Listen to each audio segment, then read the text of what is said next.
बिस्मिल्लाहिर्रहमानिर्रहीम। अस्सलाम वालेकुम दोस्तों, कैसे हैं आप? उम्मीद है आप दोस्त खैरियत से होंगे। अल्लाह ताला आप दोस्तों को अपनी हिफ्ज़ ईमान में रखे और आपकी तमाम जायज़ ख्वाहिशात को पाकज़ात पूरा करें। दोस्तों, आज की वीडियो में जिस गाड़ी का रिव्यू मैं आपको देने जा रहा हूँ, ये सुजुकी स्विफ्ट 2014 मॉडल है।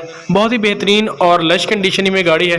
इसकी तमाम तर मालूमात मैं आप दोस्तों को इस वीडियो में फराहम करने वाला हूँ। आपसे गुजारिश है कि वीडियो को मुकम्मल देखें और अगर आप दोस्त चैनल पर नए हैं तो चैनल को सब्सक्राइब लाजमी कर लें ताकि फॉर सेल गाड़ियों और मोटरसाइकिलों से रिलेटेड वीडियोस आप दोस्तों को मिलती रहें। तो दोस्तों, आज की वीडियो सुजुकी स्विफ्ट 2014 मॉडल है।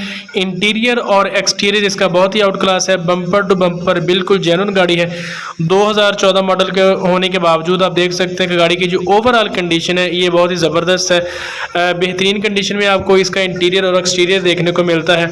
अगर हम इसकी माइलेज की बात करें तो ऑनर का कहना है कि 1,15,000 किलोमीटर से ऊपर ये गाड़ी चल चुकी है। अगर इसके हम इंजन की बात करें तो इंजन इसका बहुत ही ज़बरदस्त कंडीशन में है। आपको किसी भी किस्म का अर्जेंटली काम इंजन के हवाले से नहीं करवाना पड़ेगा। आपने जस्ट इसे बाय करना है और इसे चलाना है। अगर हम इसकी कीमत की बात करें तो ऑनर की तरफ से जो डिमांड है वो 17 लाख रुपए है सुजुकी स्विफ्ट 2014 मॉडल की। अगर आप दोस्तों को ये गाड़ी पसंद है और इसे खरीदना चाहते हैं तो नीचे डिस्क्रिप्शन बॉक्स में ऑनर का राब्ता नंबर मौजूद है।